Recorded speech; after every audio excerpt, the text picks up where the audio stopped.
Present Chief of Defense Forces, Governor Uasin Gishu County, Governor Elgeyo Marakwet County, Service Commanders, honorable members of Parliament, distinguished guests, ladies and gentlemen.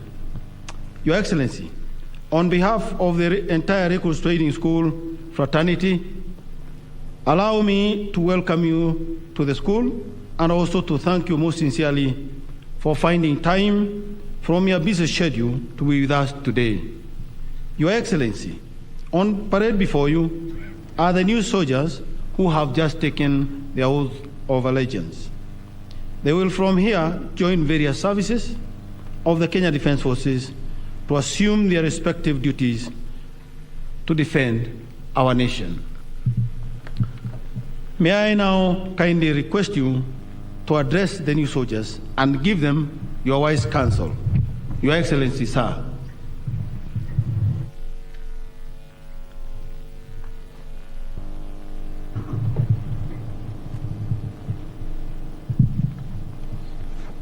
Thank you. Please be seated. Thank you very much.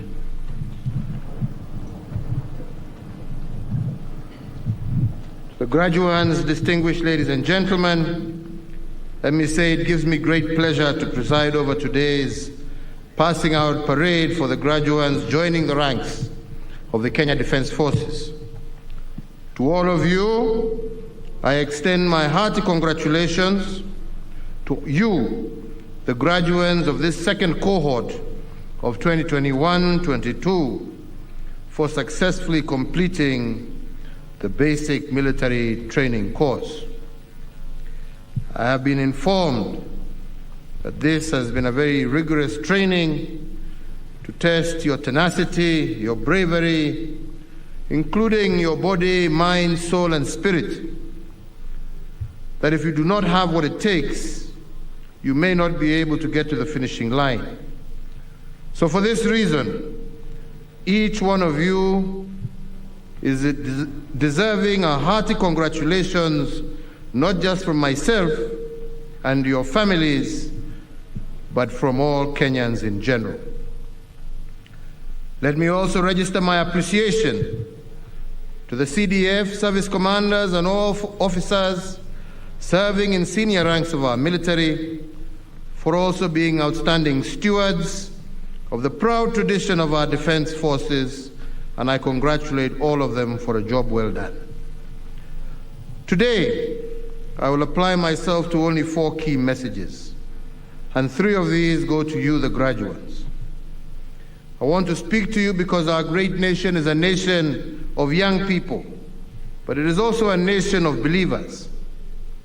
Firstly, Kenya is a nation of believers in God, in duty, courage, and honor. As we admit you to the ranks of the custodians of our sovereignty and our way of life, those 4 ingredients should guide your every action. Secondly, your pass out elevates you into a place of esteem in our society. With that high privilege comes heavy and demanding responsibilities. To succeed in your military career, you must be willing to sacrifice, to put Kenya and the service above self, and to commit to uphold with fidelity the golden reputation of our defense forces. Thirdly, you join our esteemed defense forces during a period of transformation.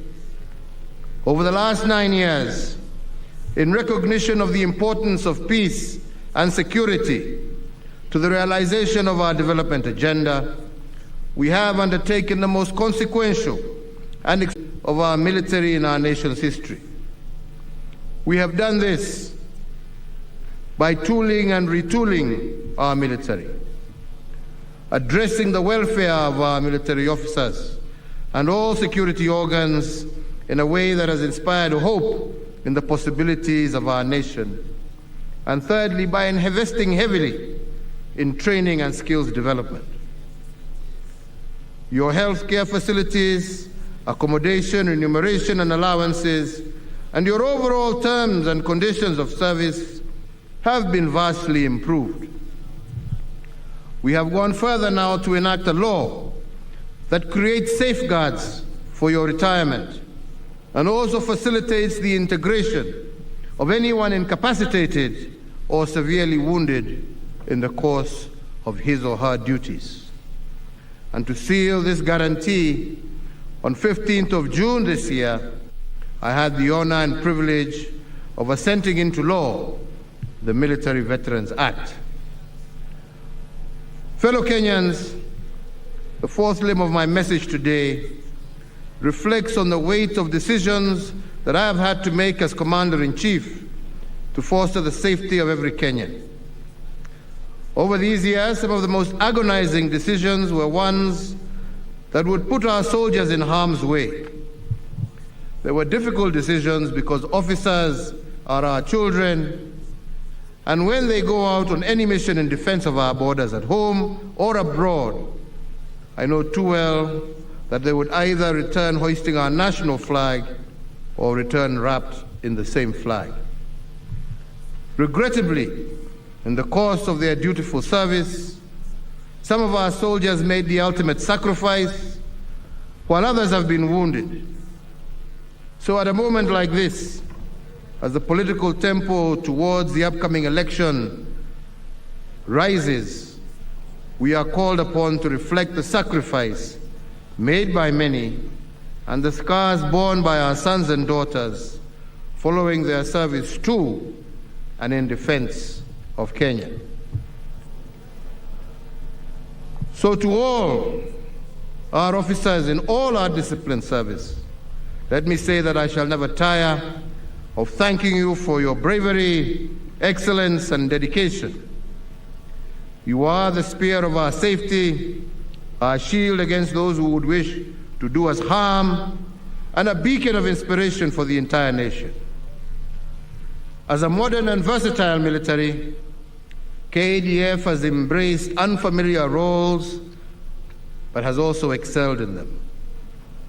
Due to your record of delivering superlative results, I have tasked the KDF from time to time to take charge of various strategic national programs and even to rescue failed institutions. You did it with the revival of almost 600 kilometers of dead meter gauge railway in a very impressive manner, ahead of budget and within schedule. When we had to drain the swamp from inside out, we turned to you, the disciplined forces, and summoned you to the course of nation building, and you did it when we gave you the challenge to revive the fortunes of our livestock herders, when we tasked you to revive the Kenya Meat Commission, and you did and turned it into a profit-making enterprise in record time. You also did it at the Kenya Shipyard Limited, and today this corporation is poised to be the largest shipyard in sub-Saharan Africa. You did it at the Uhuru'S Gardens National Monument, and in only 22 months, you did what takes many 10 years. We have seen your service through the Nairobi Metropolitan Service, where residents of Nairobi can now access basic health services. You also did it for the nation when you anchored our national response to COVID-19 pandemic. And in moments of national disasters and civil emergencies, your efforts saved lives and property.